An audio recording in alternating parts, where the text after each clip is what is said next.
Aloha kako, and welcome to the West Hawaii Association of Realtors 2020 Mayoral Candidate Interviews. My name is Kristen Moreland, and I chair the Government Affairs Committee for our association. Our committee extended the opportunity to participate in our interviews to each candidate who filed. While our association does not endorse candidates, we believe it is important to inform our membership and the community at large. This is an opportunity for the candidates to answer questions related to real estate and real property rights as they pertain to their platform and policies. The interview will consist of an introduction and biography, an opening statement from the candidate, then we'll have 6 questions. Each response will be timed for 2 minutes.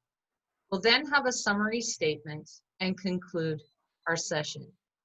This interview is being conducted by Lavette Montos of Keller Williams Realty Maui, Big Island Division. Lavette is our president-elect. Now let's meet the candidate.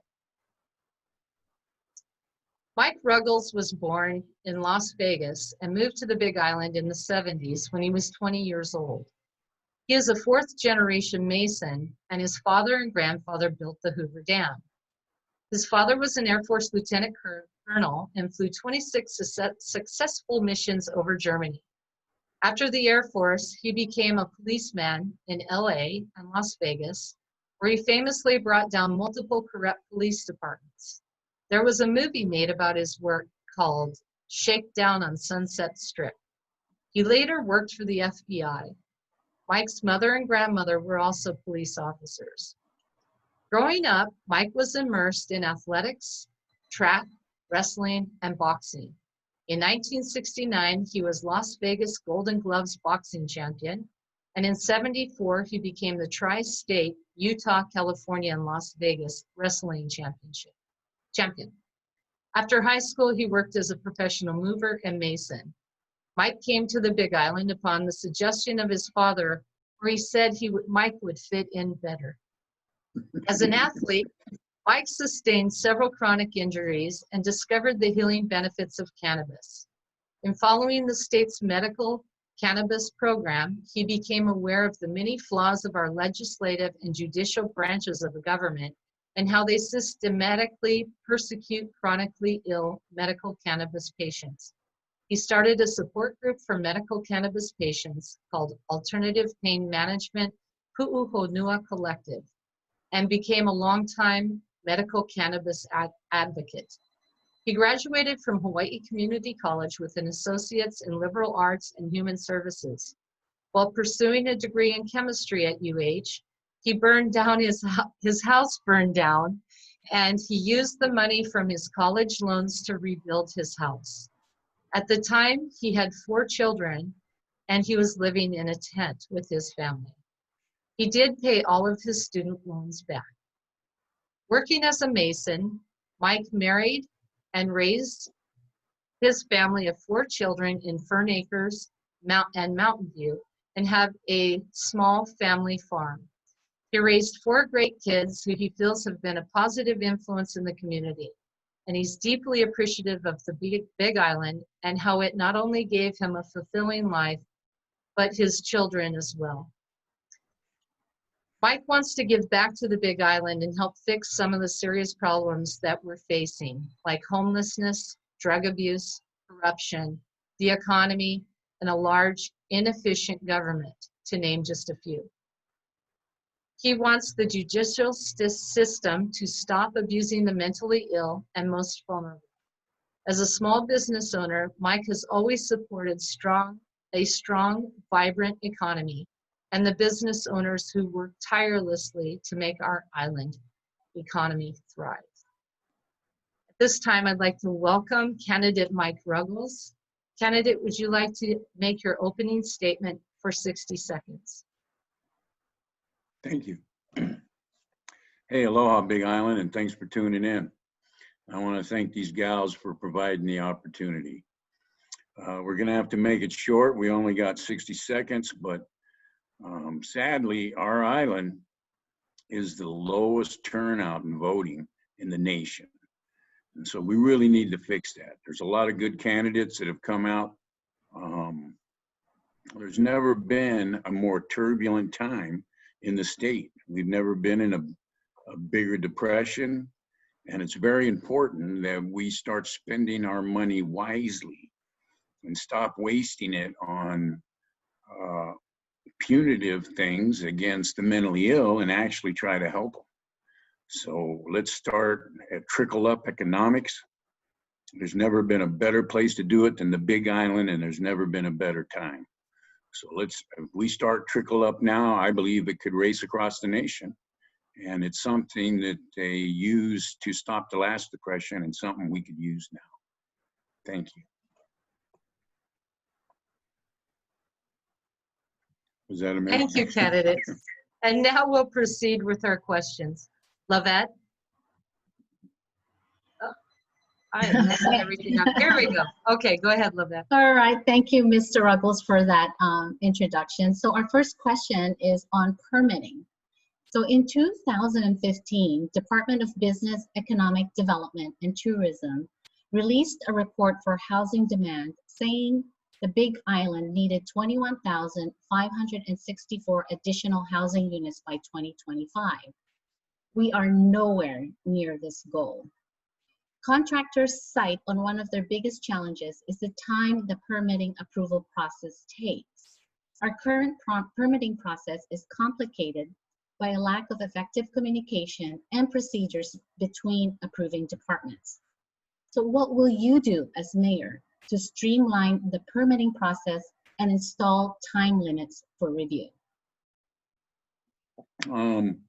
Very good question. And our permitting process is an archaic and punitive system set up to protect the big guys and purposely designed to block the little guy. And that's the reason we have a housing shortage. If you look at the winners of a housing shortage, it's the banks and the rich homeowners. If you look at the losers, it's the first-time owners and renters. So there's a reason we've had a housing shortage for 40 years. They wanted a housing shortage for 40 years. We can fix that. The best thing about our housing shortage is we need something to replace tourism, and that's it. If we were to remove permit restrictions, several of them are very punitive, like the handyman one and the contractor permit process. Both of them very punitive. If we were to remove those, we could start a housing boom. A housing boom along with sustainable ag, and I want to do a financial incentive for small businesses. So I believe that the housing boom could be the economic engine to keep the Big Island going while we wait for tourism to come back, which I hear won't heal completely for 10 years. So it really is time to move on to something else. And I believe it's trickle up economics. There's never been a better time to do it. Never been a better time to vote. And so, yeah, we have to, the permit process, really bad, really punitive, and they've done it on purpose. We can fix that. Okay, great. Thanks, Mr. Ruggles. So our second question is regarding workforce housing. So everyone agrees that there is a need for more affordable housing on the Big Island, as you mentioned. So workforce housing brings housing closer to jobs, alleviates traffic congestion, and promotes healthier families and communities. So what ideas do you have to develop and support development of workforce housing? Okay, like I said earlier, financial incentives for small businesses, but I also want to start a community farm. Community farm where we put nonviolent criminals, homeless, or any unemployed, and we pay them at least minimum wage, if not better. But we had Act 221 that gave $1.3 billion to high-tech companies to come to Hawaii. They came, they flourished, they prospered, they did well, and then they left. Why did they leave? Highest cost of living and housing shortage. So until we fix those two problems, big high tech or any other business doesn't want to come to Hawaii.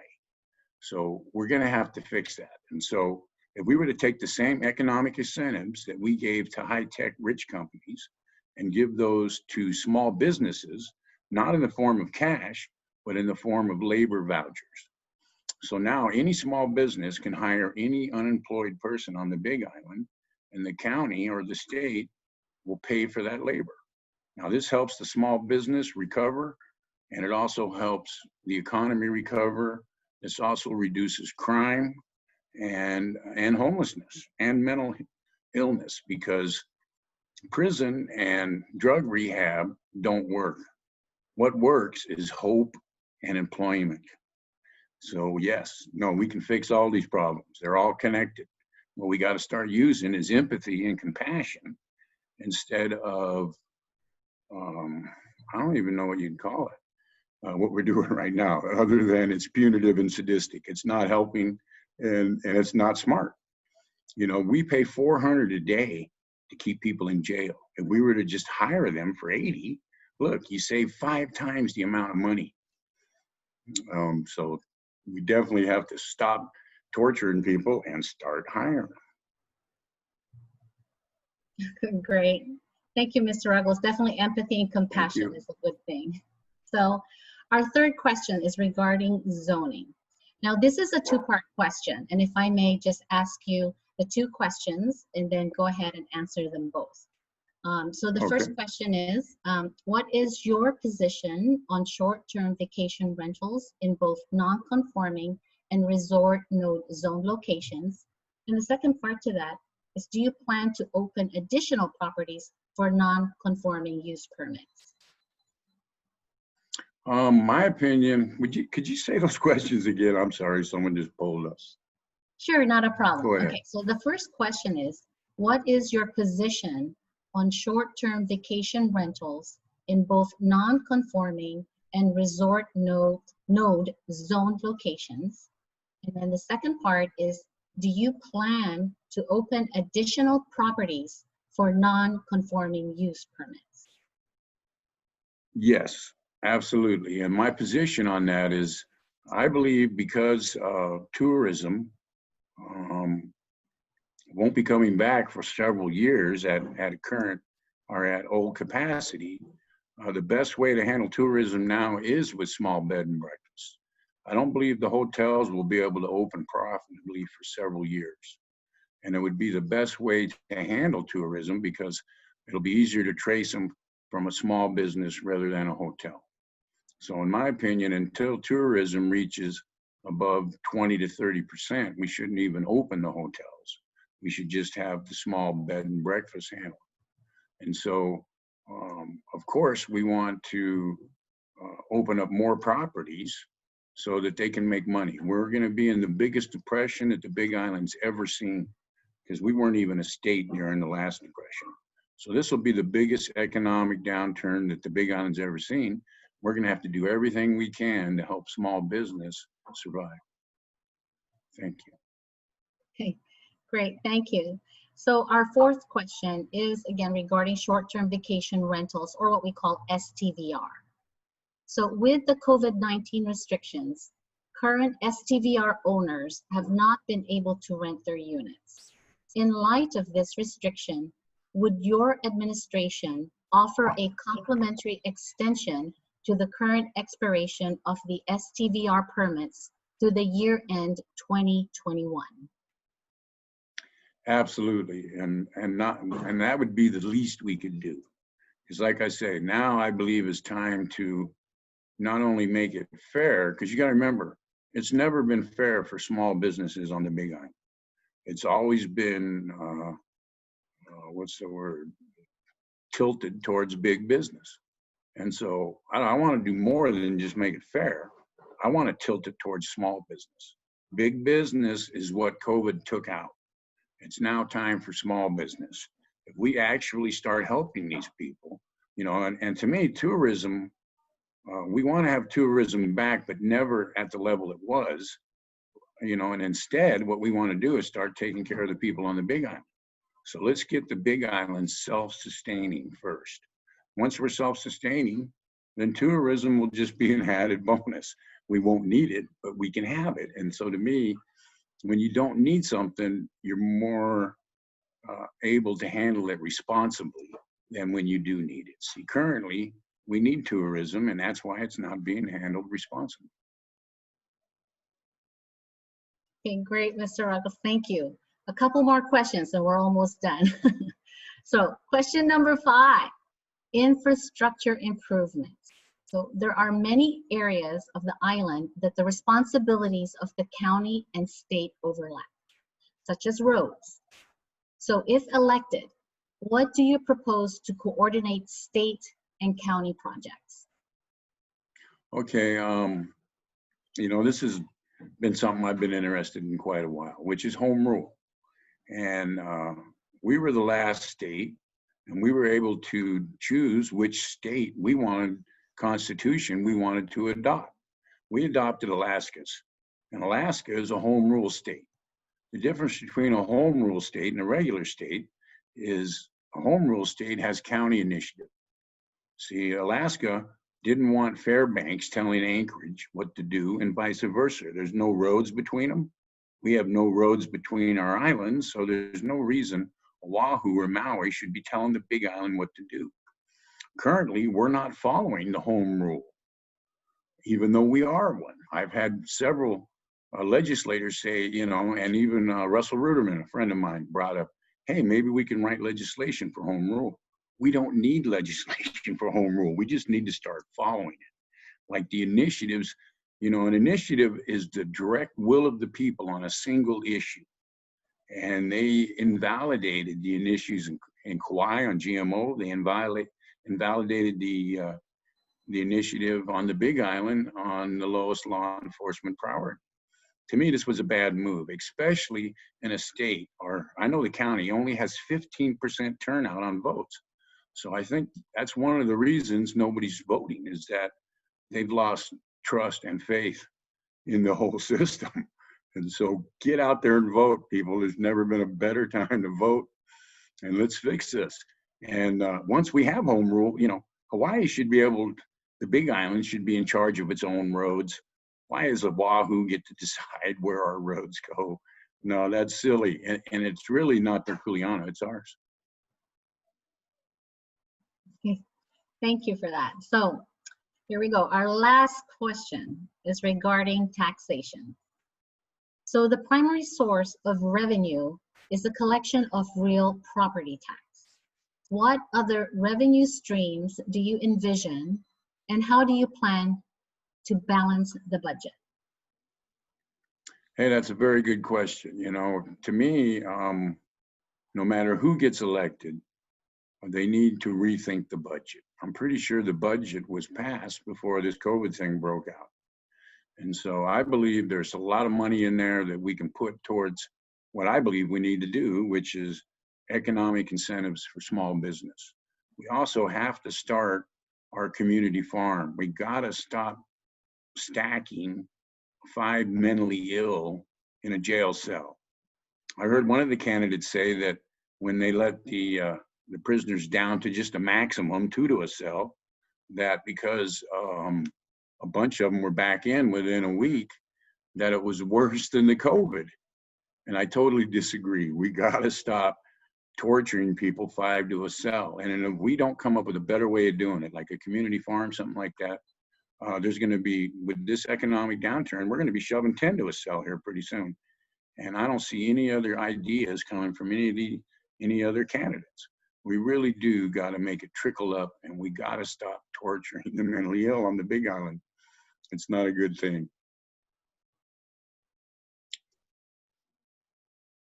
Thank you.